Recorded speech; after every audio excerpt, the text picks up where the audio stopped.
लेकिन अगर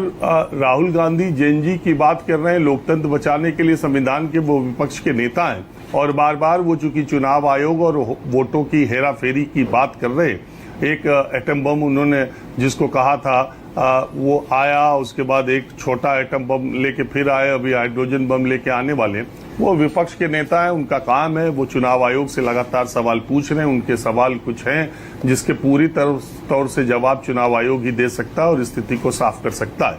लेकिन जेएनजी शब्द के प्रयोग से उसको नेपाल को जोड़ देना मुझे लगता है कि बेमानी है। उसी तरह जिस तरीके से जेएनजी यहाँ पर उस तरह की बात कर कोई सोचता भी हो, अगर वो कल्पना से भी परे है कि जो नेपाल में हुआ हिंदुस्तान में हो सकता है, उसकी बहुत सारी वजह है। देखिए, नेपाल में जो कुछ हुआ वहां 3 नेताओं ने जो परस्पर विरोधी विचारधाराओं के थे और एक दूसरे के खिलाफ लड़ते रहे थे, उन 3 नेताओं ने